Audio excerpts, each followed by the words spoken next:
Okay guys, so let's get started. Hopefully everybody at home is well and you were able to get some of the ingredients organized for the polenta today. The one thing I wanted to mention again is that just because we're using some of the higher ingredients like truffle and truffle oil and truffle paste, if that's unavailable, it's fine to do it just with your favorite cheeses, or if you don't like truffle, you can eliminate it. So don't feel that the recipe is set in stone. You can alter it to your own liking in terms of what you guys like and what you enjoy, okay? Polenta, we'll go into a little bit about my first experience with polenta. Polenta is a peasant dish from northern Italy, and originally it was done, again, much like a cereal or a grain, and it wasn't even using cornmeal. It was a North American influence that brought corn into the picture. Originally it was made with farro and using millet and other grains, generally wheat grains that were available to the Italians. And it wasn't until the North American influence brought some of the corn and they started using corn as well. My first experience with polenta, and a lot of people dislike polenta for probably the same reason. It was a cylinder tube that you could buy that was as hard as a hockey puck. And it had absolutely no flavor. It tasted like nothing, and everybody goes, oh, you have to try it, it's polenta, it's delicious. And I absolutely couldn't stand it. Well, that just made me want to figure out a way to prepare it and enjoy it more. So I was playing around with a couple of recipes, and I found that my like was more towards a creamy style of polenta. So a creamy style of polenta usually uses a finer grain of cornmeal. And for the particular dish we're doing today, and I'll show you after when we get to that we're using a medium grain cornmeal. And that's usually for a seared variety that you would cook it into a cake form or a loaf form, and you would slice it and sear it golden on the outside. And it's more traditional in terms of the way we're going to prepare the fries today, okay? So in terms of a softer polenta variety, that seemed to be the variety that I like the most. Cream polenta, you think about North American mashed potatoes, and you think about doing it with cornmeal, and we'd add things like mascarpone cheese and Parmesan cheese and butter, and it just really made it more rich, and it was more decadent. It was definitely a better finish for me. So what I realized that there were a couple of recipes that I wanted to incorporate that sear, that golden crust on the outside. So I prepared a recipe that was kind of an in-between. So if you're looking for another recipe for polenta that you can prepare in advance, I can send you that recipe as well, okay? So again, talking a little bit more about polenta, when I was at the club, I had been asked about some polenta fries that were becoming really popular. So I took that traditional dish that I made with blue cheese and mascarpone, and I actually just developed it by eliminating a little bit of the moisture content. The one thing about frying polenta is if there's too much moisture in the dish, and you'll see that when we're actually preparing the polenta, that it's very stiff. If there's too much moisture, then it won't fry properly. It'll actually fall apart, okay? So you'll see that when we're working the polenta in the pot, it's going to be quite a workout, and probably a workout that I've needed for a long time. But the end result is spectacular. They're moist on the inside and golden brown on the outside. Methods of preparing them. We talked a little bit on the recipe about whether or not you're doing a deep fry method and what types of oil you can use that are a little bit healthier offset to a regular canola oil or a traditional fryer oil. Using a light olive oil is fine, as well using a sunflower oil. Avocado oil is becoming really popular as well for its health offsets, but for today we're just using a light olive oil, okay? With these polenta fries, great snack to be able to share with a group of friends. So we serve them at the bar, and we serve them with truffle aioli. And again, truffle is not everybody's thing. I absolutely adore truffle. Are all of you familiar with truffle? Hi, Emo, how are you? Are all of you familiar with truffle? Do you enjoy truffle?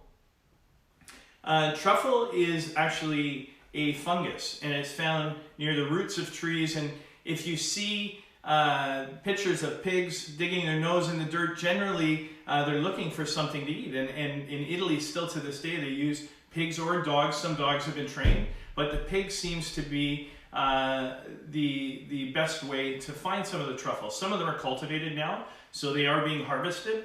But true to its form back in the day is pigs would root through the dirt and find the truffles close to the base roots of the tree. Truffle is very pungent. Hi Tara, truffle fries, she loves them. So truffle is very pungent, and a lot goes a long way. A little bit goes a long way. So you don't need a whole lot of truffle. We're using 3 different variances today. So we're going to use truffle sauce in the aioli. We're also using truffle oil in the aioli. Okay, and then I'm going to season with truffle salt. So lots of truffle. In terms of the truffle going into an aioli, is everybody familiar with aioli? I mean, you see it on every menu. Hey, Roger, what's the difference between white and black truffles? So white and black truffles, well, one is white and one is black. How's that? No, that's pretty good. The black truffle for me is a lot more pungent. Time of the year and when it's available is also relatively different. The white truffle for me, or a winter truffle, it has a true aroma of truffle, but for me it's not as pungent. So I prefer the flavor of a white truffle. And is everybody familiar with aioli? Simple terms. So the aioli that we're pairing it with today, we're preparing it with the truffle. Aioli just simply is a garlic, generally garlic mayo, garlic lemon and olive oil. It's a garlic sauce, okay? So when you hear the terms on some menus that say aiolio, it's a garlic olive oil sauce essentially, okay? So that's just celebrating garlic and truffle and aioli. But you can prepare the aioli just with lemon and fresh herbs. You can do just strictly a garlic mayonnaise, is fine as well. But again, it comes down to what your likes and dislikes are. Me personally, like I said, I love truffle, so that's why we're doing that today. Some of the things that you're going to need for today: presentation vessel. I thought I'd change it up a little bit. Rather than doing what we always do and serving it on a plate, we're going to use our olive board here, and we can either just stretch the aiolis across the board, or we can prepare it in a sauce container. You're going to need some outstanding cheese. So this is Parmesan Reggiano. And this we're going to shave on the fries after they come out of the fryer. We're going to need some accenting salt that we're using for this as well. And then our other ingredients I'll go through as we start up, okay?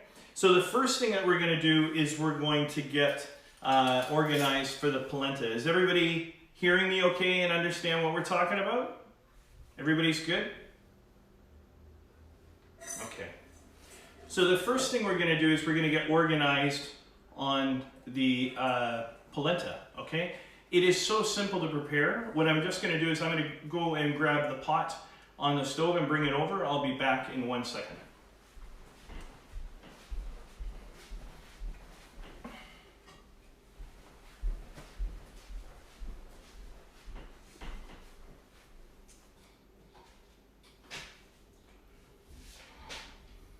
I'm just going to place this across my cutting board so I'm not putting the raw surface of the pot on the board, okay? And I'm going to move a couple of things out of the way just so we can get started.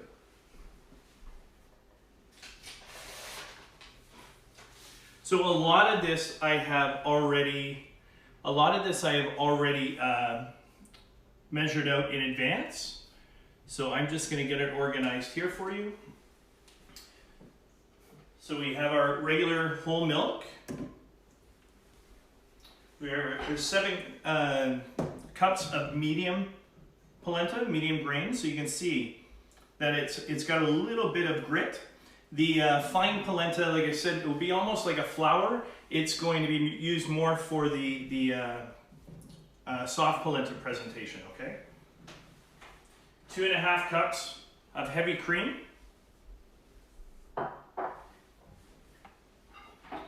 The butter and Parmesan cheese, and this is really good quality grated Parmesan cheese, okay?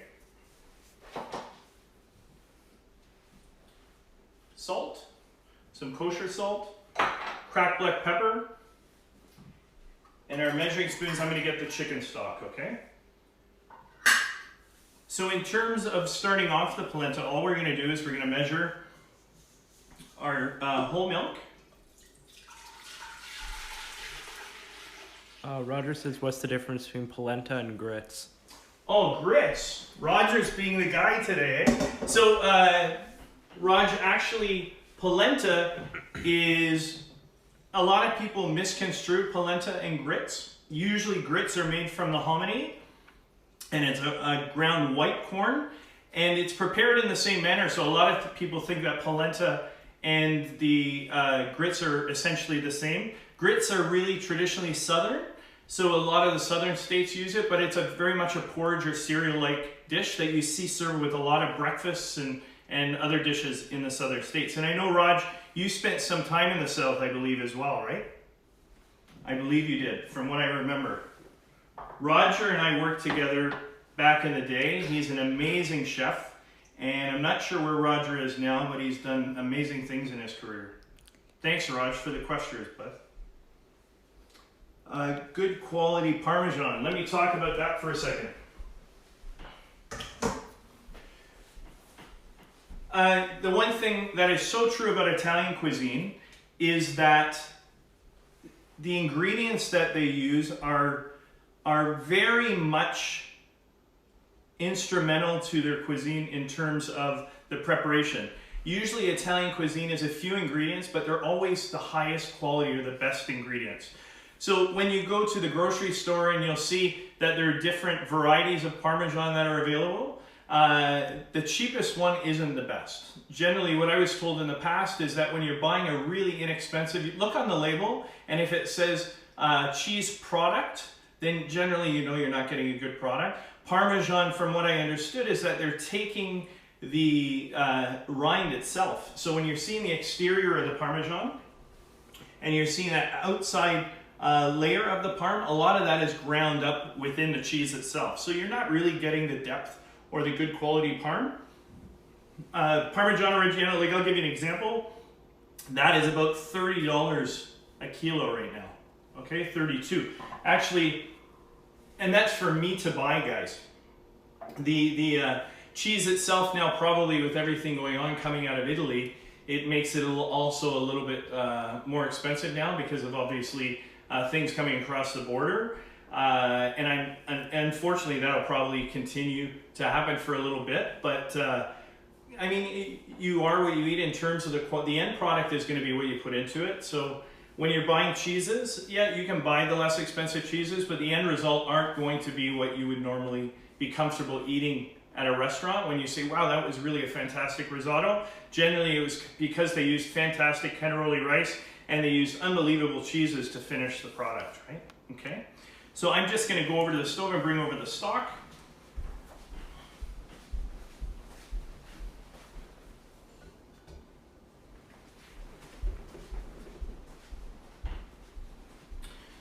So I did not measure the stock. So again, we're going to put in the 7 cups of chicken stock. This will take a second.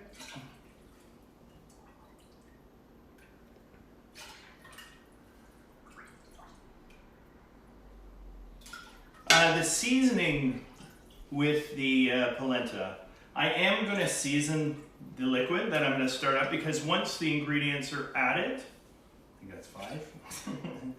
Once the ingredients are added, it's very difficult to adjust the seasoning. You're going to see how thick this polenta gets.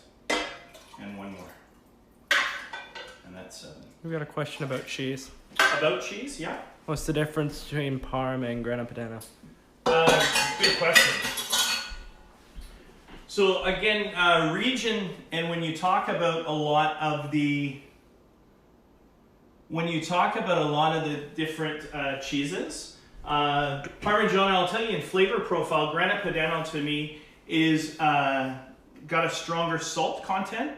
They're both very sharp cheeses, but Grana for me, and usually it's region, I don't know if I'm wrong in saying this, it's region, the particular cheeses are from different regions. Parmigiano Reggiano is always considered to be the king of cheese when it comes to Italian cooking. You hear a lot more about Parmigiano Reggiano. region dictates a lot of that, right? In terms of the quality itself, the salt content for me is much higher in a grana. And I could be wrong there, Raj, but very good question.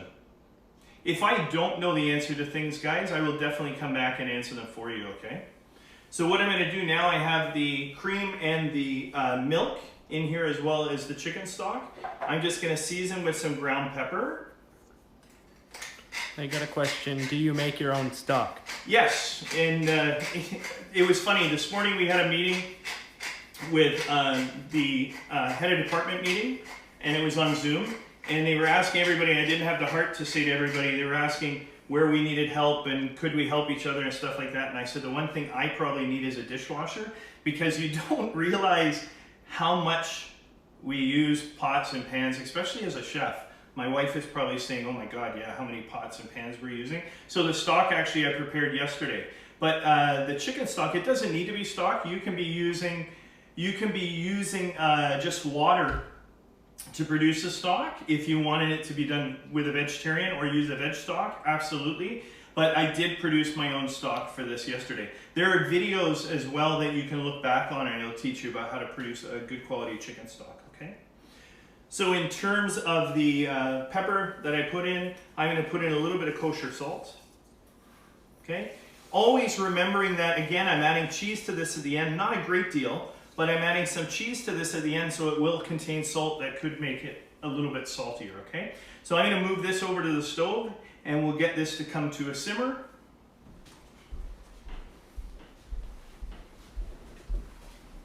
So what we're going to do here is I'm just going to turn on the polenta, on the cream, and I'm going to bring it up to a simmer. And it's not until it starts simmering that I'm going to incorporate the dry ingredients, okay? The butter and the cornmeal itself, what I'm going to do is at the very end when the polenta is close, and I'll talk a little bit about that when we start, but when the polenta gets to the point where it's almost finished, I will cream it with the cheese and the butter, and that will be the end of the process. We're going to also organize at this point 2 trays in silicone paper, so that as soon as the polenta is ready, I'm going to transfer it and press it on a tray, okay?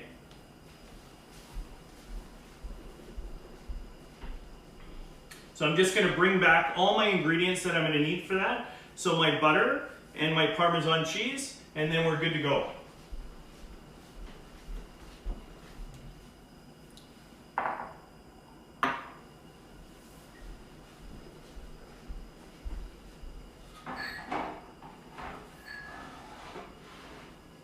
So I'm just going to have everything ready over here, just so that as soon as time comes, I'm ready to go. So again, mise en place, everything in its place, right? So really important when you're cooking, and we're a little bit fanatics in terms of the industry itself as chefs, is making sure that every ingredient is exactly ready for us at that point in time. So with something like polenta, you don't have a lot of time after the polenta is cooked to get it onto the tray, to press it, because it'll start to solidify right away. So I want to make sure that everything's ready to go. So I'm going to bring my trays over, I'm going to bring over my parchment and have everything ready to go. And then we're going to go back and start producing the aioli, which is so simple. Okay, guys?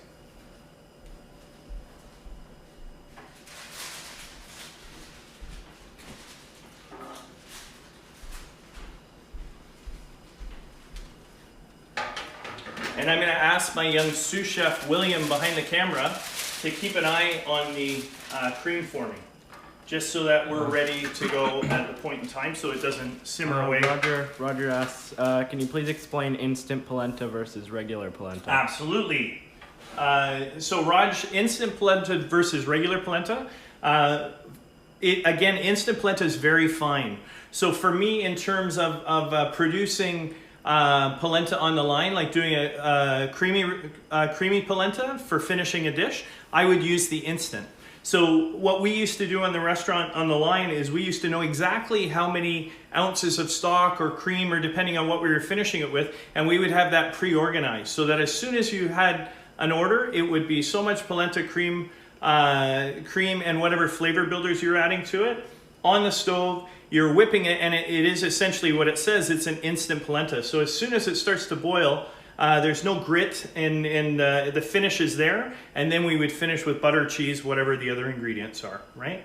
A lot of the higher end grocery stores, supermarkets, some of the retail stores now, they sell all these fantastic ingredients. I mentioned last week, and I continue to mention Pasquale Brothers, which I know Roger's familiar with as well. So Pasquale Brothers has been around for over 100 years, and everybody has had to reinvent the way they think with all this stuff going on at home right now. So they're actually doing from store to door delivery service now. So all these ingredients that I have here, you can get delivered at home, absolutely. And I know a lot of people are starting to do that as well.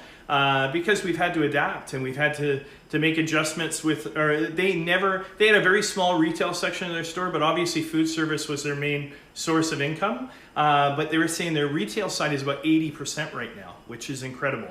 And it's so good that they're able to support people at home.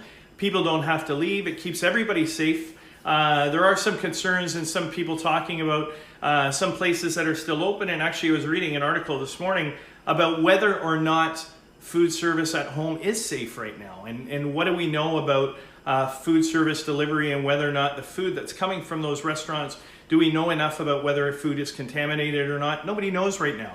So to be able to produce meals in your own house is fantastic. And if we're giving the ability to produce restaurant quality meals at home, then it's fun to try, right? So, okay, we're gonna produce the aioli. So Billy, you just keep an eye on that for me, just make sure it doesn't boil, and we're good to go, okay? Okay, back to aioli. Any questions about aioli?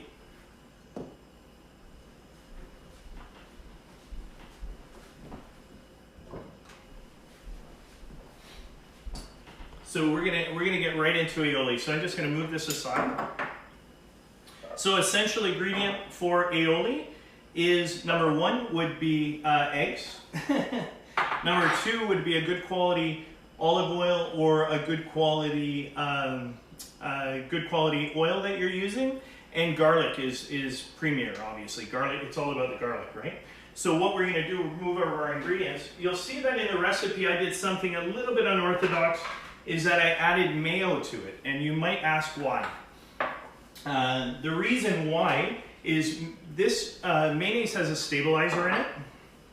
So a lot of times when I was starting off, and when I was training young chefs, I was training people that were right out of school. So the challenge with that is, as hard as they're trying, they're learning. So we would teach them the right way to do things, but unfortunately at times they would commonly make mistakes, and those mistakes cost the company money. So I would do things like little cheaters for them, whereas yes, they were still learning how to produce a mayonnaise from scratch, but in the same respect, I was saving the company a little bit of money by not having it split on me halfway through the process, right? So it's a little bit of a cheating stage, okay? So what we're gonna do with this aioli is we're going to crack 2 eggs. Now what I'm gonna do is I'm gonna take the eggs out of the bowl. Now a lot of people are gonna talk about whether or not raw eggs is safe, or whether or not you have to coddle the egg. That's probably a question that my buddy Roger would have asked. You know what, there are some conversations regarding salmonella and where it actually comes from. A lot of the topics talk about the salmonella coming from the exterior of the shell. It's not at all anything to do with the egg inside, or if the chicken was contaminated in any sense, it could contaminate the inside of the egg. But I've been making mayonnaise for years with raw egg and never had an issue. If you feel uncomfortable using raw egg, you can just definitely coddle it. And the way you do that is just in simmering water for 10 to 20 seconds, take it out, and then you produce the mayonnaise the same way. And that will just get rid of anything on the exterior, okay? So what I'm gonna do, and hopefully this works out well for me, is I'm just gonna separate the egg into 2 yolks, okay? If you feel comfortable doing a 3-bowl method, you can do the 3-bowl method. I'll just get rid of these shells. And again, the second one, okay, is right here. Now, you could use a Cuisinart to produce the aioli itself, but because of the mayonnaise being in the mix, I really don't need it at this point. Okay. I'm going to teach you guys a little trick that we learned in the industry as well. I'm just going to get rid of this chopping board.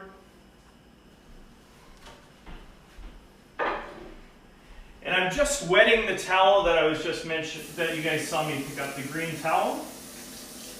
So this is a trick if you don't have somebody holding the cutting board at home, or holding the stainless steel bowl, sorry, is what you're going to do is just wet the towel. You're going to put it together like this, and then all I'm going to do is twist it in a spiral. Okay. Now I'm going to create a little bowl, a little place for the bowl to sit. So I'm just making a little ring.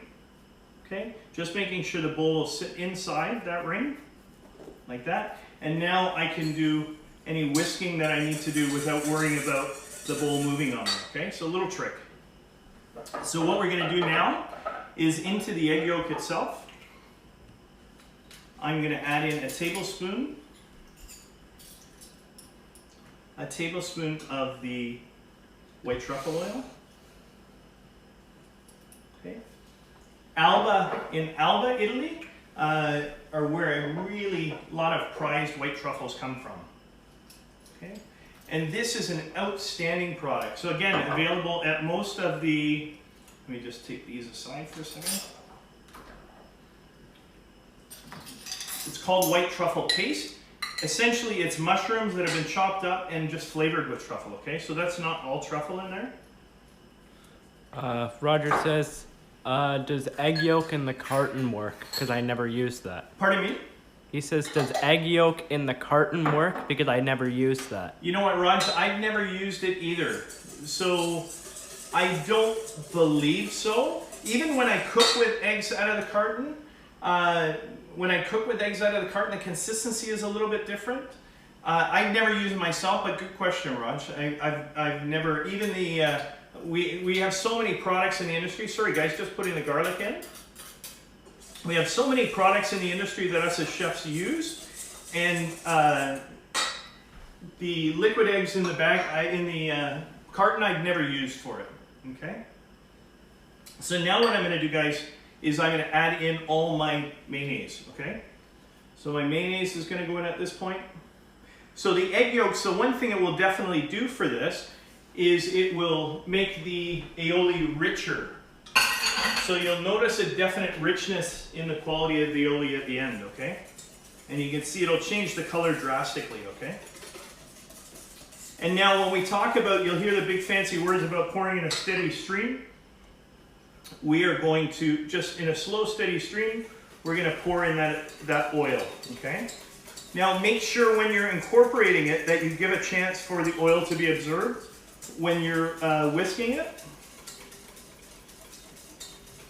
So I'm going to keep whisking it, and as if it's not coming together, I'm going to stop, allow the oil to come together again, and then I'm going to continue to whisk, okay? If your aioli is too thick, you can thin it a little bit with water. However, you have to be very careful that you're not adding too much water to fat ratio because it'll split the mayonnaise, okay? Okay, so there my mayonnaise is almost finished. Now what I'm gonna do is I'm gonna season it and add my lemon juice. So seasoning isn't only about salt and pepper. You can definitely season with a citrus juice can heighten a flavor. So seasoning with salt and pepper is important, which is what we're gonna do, but we're also gonna add that product of lemon juice and the lemon zest as well to help this, okay? So you can see the quality of the aioli right now and the color, okay? Just show it. I'm gonna Yep. zoom up on that, yeah. Okay. And it hasn't separated. You would know right away if it had separated. What I'm going to do now is just put some of the zest of the lemon itself. You're going to make, oops, turn off. That was Billy boiling my cream. So we're going to put the lemon zest right in there. And then we're going to split and we're going to squeeze the juice as well, okay?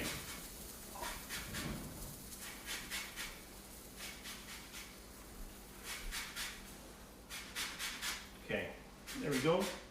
I'm just going to split this lemon.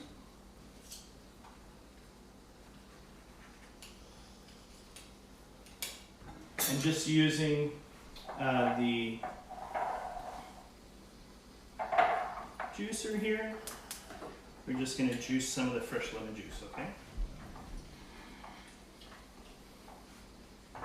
And it's just going to take a second, and I'll get rid of a little bit of the squatter here, and then I'm going to show you where we're going to go with the polenta next. Okay?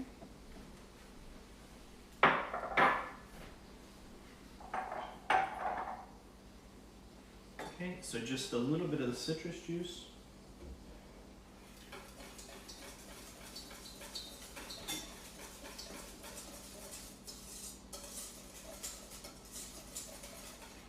Okay. Most important is make sure I'm tasting the seasoning.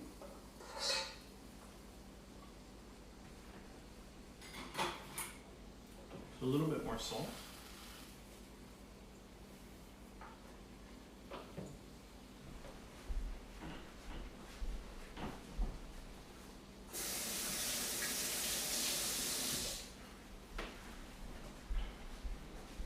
And a little bit more cracked pepper, okay? That's okay. That's okay. Put it back. Live TV. Yeah. Sorry, Roger asked another question. Oh no, egg yolk in a carton. Okay. So this is essentially what the aioli should look like. Essentially what the aioli should look like at the end. Okay, so I'm just going to get rid of a couple of things. I'm going to put this in the fridge till we're ready to use it, okay?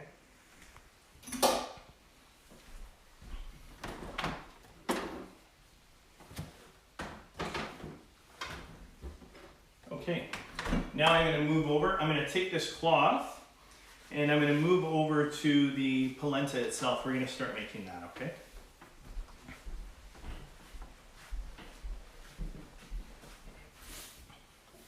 So we're going to get everything organized for the polenta here. So the cream has come up to a simmer. We're just going to whisk it and make sure that nothing is scorched on the bottom, okay?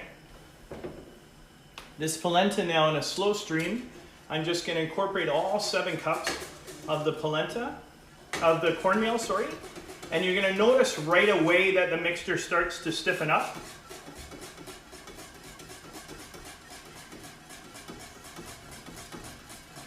And this process is quite laborious in terms of it's going to require a little bit of strength. You're going to require using a very strong whisk.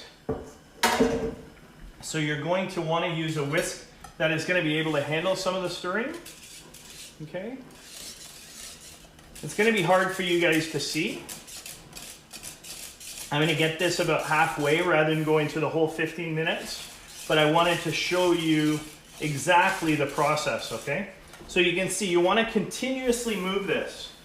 You're going to want to continuously be moving the polenta so that it's not sticking to the bottom, okay?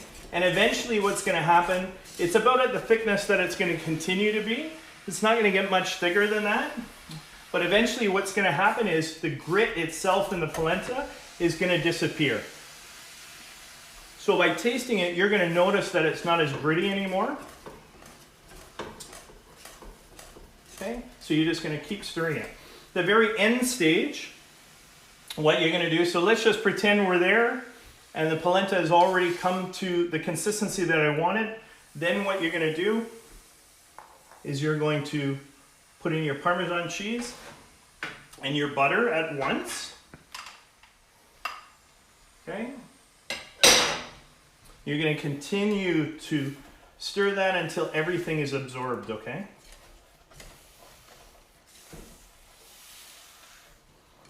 It really smells great. You can smell the cheese and the butter.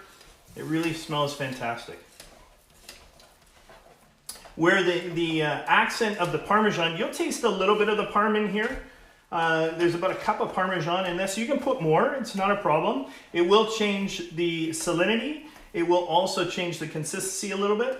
Keep in mind, depending on what type of cheese you're using. For example, I talked a little bit about using a mascarpone. Using a mascarpone, it's more of a liquid. So it will definitely change the consistency of the polenta itself, okay? So I'm gonna get Billy to follow me right over to these trays. And I'm just going to quickly rinse off one of these. And now what we're going to do is we're just going to pretend our polenta is at that stage, and we're going to transfer it to the tray.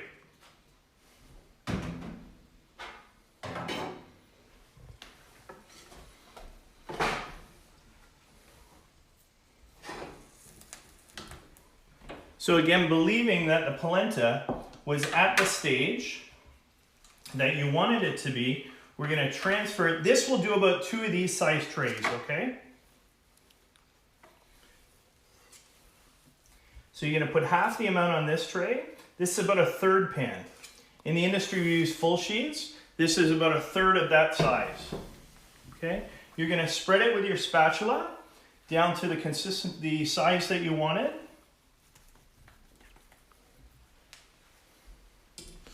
Okay, we're just going to transfer this down.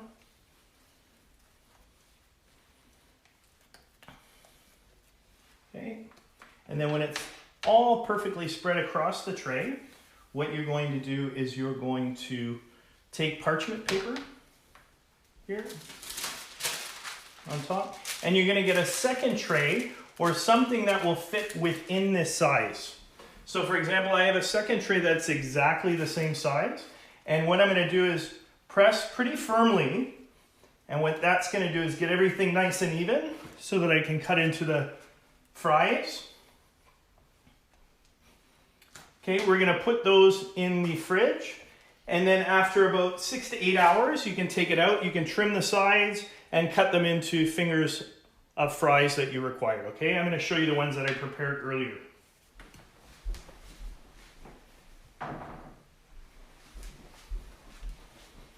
Let me just get rid of this. Okay.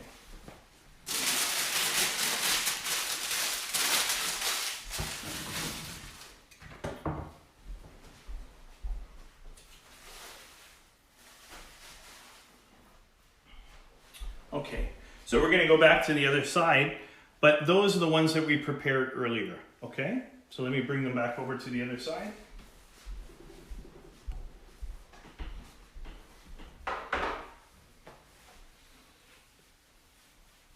Any other questions, guys?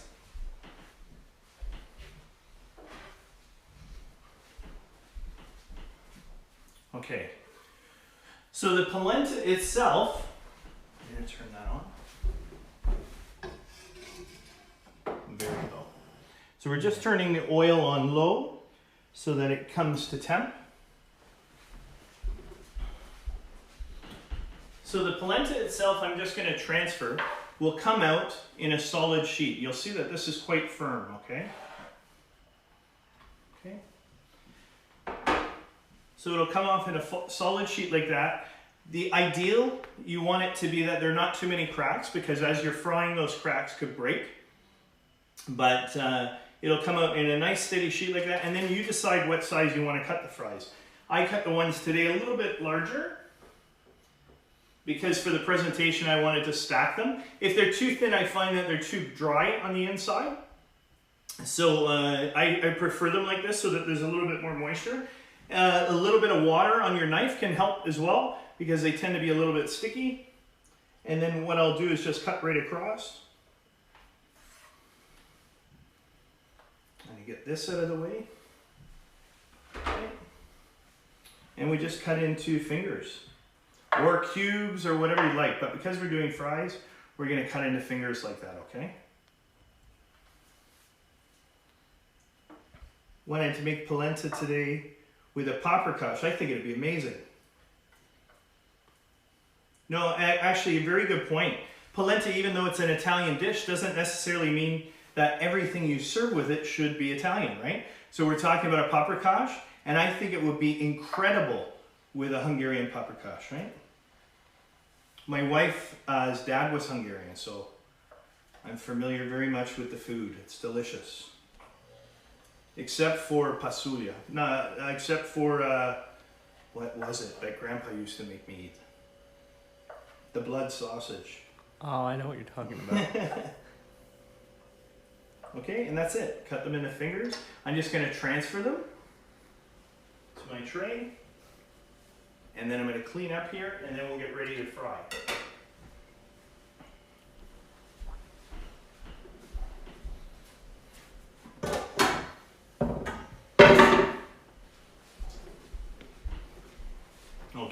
I'm going to move my presentation board back in because we're there essentially. All we're going to do is fry the polenta fries and present them. I'm just going to get rid of a lot of this stuff that we will not need.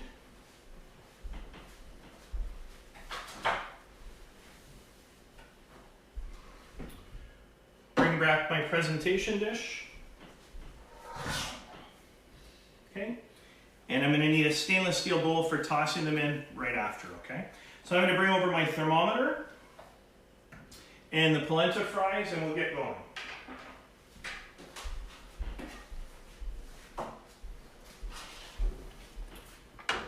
Okay, so what I've done today, I have more of a shallow fry. So what I'm doing is I'm going to bring the oil temperature. Ideal frying temperature, a lot of us talk, is about 350. So right now I'm at about halfway, 160. Frying the way I'm doing now can be quite dangerous, so you got to be careful to make sure that the oil doesn't get too hot and boil over. I'm doing more of a shallow fry. Just so that I don't have too much oil in this dish. Almost there. And what we're looking for is just that when we put them in, and I'll do a little test here, when we put them in, that the fry itself just starts bubbling, okay? And we're looking for golden brown on all sides. So you'll see when I put it in now, there's not a lot of movement. And that's because the oil isn't quite hot enough, right? What I'm going to organize as well now is I have a tray here. And this tray will be for when I put the fries in the oil. I'll take them out and that'll absorb a little bit of the oil and my seasoning salt. And there's my seasoning salt. Okay. So let's see how close we are.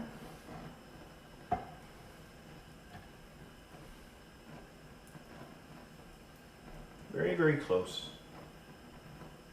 215, 217. So about 250. Are there any other questions, guys? What type of oil do you use at home? We talked a little bit about air fryers. I picked one up, actually amazing piece of machinery. I prefer deep frying in oil, but I picked one up because it's a healthier way of cooking these days. A lot of people are using them. In terms of creating this in the oven, you can definitely put it on parchment paper in the oven, set it about 350, 400, and that'll, the base will probably get crispy and golden, but the rest might not. But definitely oil is the way to go. Okay, here we go. Very, very close. So you'll start to see now that they're going to start to, there'll be a little bit more movement in there soon. Okay, you're going to start to see that.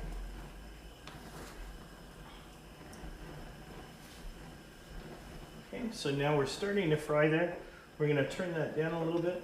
What I'm going to do as well is make sure that I move them a little bit in the oil in the beginning. And that's just to make sure that they're not sticking on the bottom of the oil. Okay? And I'm not going to overload this frying oil, okay?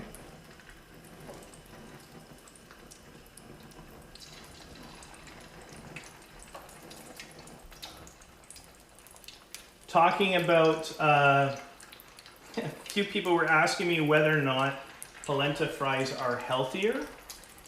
And I guess typically they probably would be if you weren't adding Parmesan cheese, 35% cream, butter, and all that other wonderful stuff. But probably not the way we're preparing them today, okay? So I don't want to overload this because, again, it can be quite dangerous cooking at home in oil like this. And what I'm just going to do is I'm going to move this out of the way so that when it comes time to take them out, I can remove them and put them right on this tray, okay? So I'm just controlling a little bit of the heat here.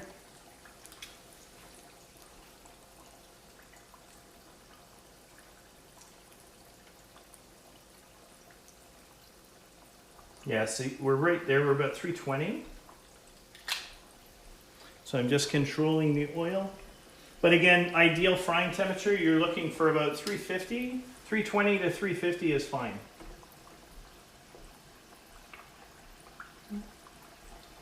I'm gently moving them around so they're not sticking together. Roger just asked how else can you cook polenta other than frying? Other than frying, roasting in the oven is a nice way. So we were mentioning a little bit before, Raj, that if you take these fries and you put them on parchment paper in the oven is ideal. You can pan sear them. So again, even in less oil than this, doing more of a shallow fry, you can put a little bit of oil in the bottom of the pan. It would require you turning them, but definitely like that. The air fryer, like I said, is definitely a new way of cooking that a lot of people are going towards because they're more comfortable, I guess, based on like I said, the chance of or possibility of burning with an air fryer is far less than dealing with a fryer on the stove, and as well as the danger at home and stuff like that. Like I have 4 kids, so watching them run around, it's very unlikely that I'd be doing this if they were around me.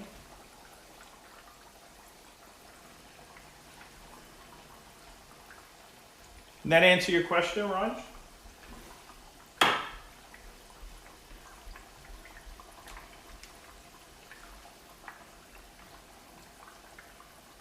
Yeah, and all you're looking for is a nice golden brown on the exterior, okay?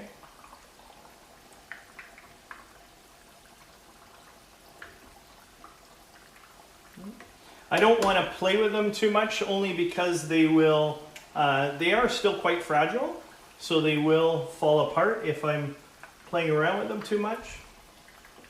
In the kitchen, we would just be dropping them in the fryer and dropping them in the fryer and taking them out when they're golden brown. Once they have that golden exterior, they're quite forgiving, so they won't break. But until that point, you have to be just careful, okay?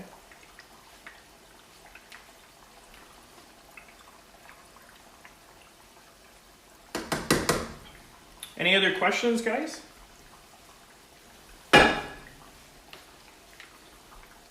This is definitely a dish in terms of the volume that we prepared. It's enough for about at least 10 orders of fries. So you can definitely prepare it for large groups or for your family, a nice snack before you guys sit down to dinner. I wouldn't essentially say it was a dinner. However, I have used them on plate presentations with like a lamb dish is fantastic. Building them up like a cannon and presenting the lamb around is great.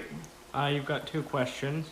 First one, which oil is better for frying? Because some oils aren't good on higher temperatures. Right, and actually being off and doing a little bit of these videos, I did learn that the misconception is that olive oil does have a lower smoke point, but it is okay for frying. So a lighter quality olive oil. I'm on a YouTube video, so I can't talk right now. There we go. Yeah, just continue saying what you were saying. Yeah, so no, it's just a lot of people are using all different kinds of oils these days. So avocado oil is becoming a popular source for frying. Probably the biggest difference would be the expense, right? So the type of oil that you use, the expense. But sunflower oil is popular. Coconut oil is very healthy oil used for frying. Peanut oil, other than the obvious allergy concerns, is used a lot for frying, okay? The other question was, would a breading application work in this case? Absolutely. It'd probably be a lot better than what I'm doing here, to be quite honest with you. It'll hold a lot better, but definitely you could bread them as well. Okay, we're going to see what's going on here in a second. I'm going to turn down the oil a little bit. So I'm going to start pulling up some of the golden fries. I've got some, probably tongs aren't necessarily my best source.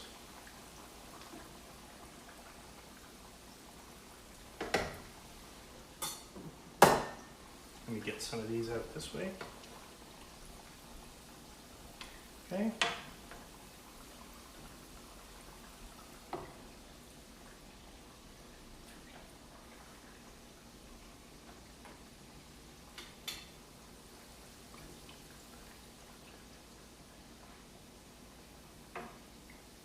Okay, I'm going to let them just absorb some of that oil on the tray.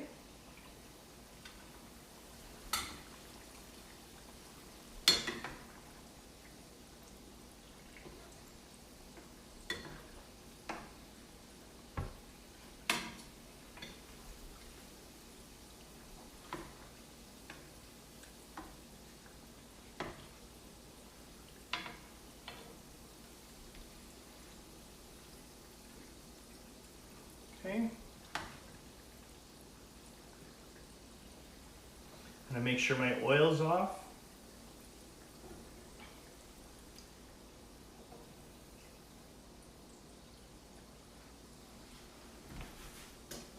Okay, and then what we're gonna do is we're just gonna season here. And again, I'm just using kosher salt right now. And then we're gonna bring it back over and plate, okay?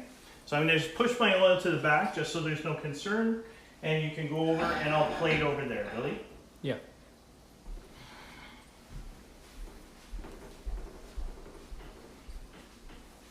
Okay.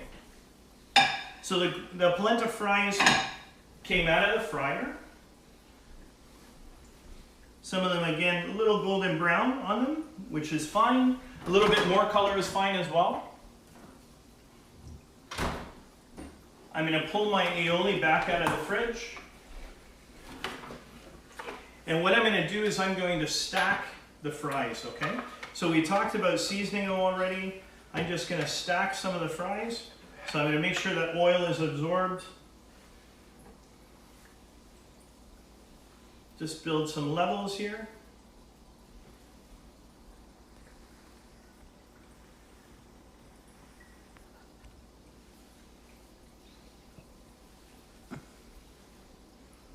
This one is a little bit worse for wear, but that's fine.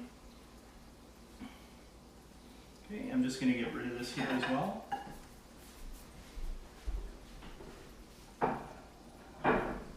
Somebody asked, is polenta good for picky eaters? You know what? Honestly, like I said, when I first tried polenta the first time, I couldn't stand it. I absolutely adore polenta now. I love it. Okay. So I think as long as it's prepared properly and it has the right flavor profile, it can be enjoyed by anybody. At home, if I was making soft polenta, I might make it a little bit richer and creamier for my young kids because they probably prefer something. They probably call it mac and cheese or something. But in terms of an adult, like I said, if you love blue cheese, it's fantastic with gorgonzola. Make a mushroom cream sauce and put over the top with some gorgonzola, some chopped walnuts. It's amazing, okay? So what I'm going to do here now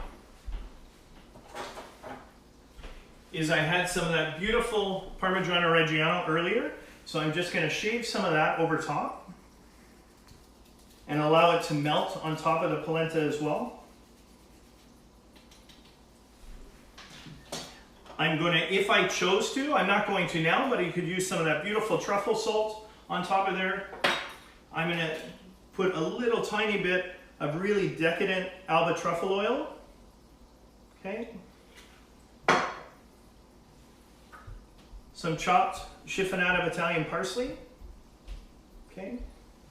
And then whether I decided to put the aioli in the dish itself, just like here, so that people can have some to dip on the side. Or if I wanted to even spill some over the truffle fries. Maybe some on the board, some just dredged over the top. Really, it's up to you. Have some fun with it, right? Okay. And that's our snack for today, everybody. I hope you enjoyed it. If there's any more questions, please just let me know. But that's our Parmesan Polenta fries with truffle aioli. Thanks very much for watching, everybody. And we'll see you next week where we're making crab cakes with chipotle and a little bit of a southern twist. So Raj, tune in. I know you're going to be looking forward to this dish, guys. Thank you very much, and God bless everybody.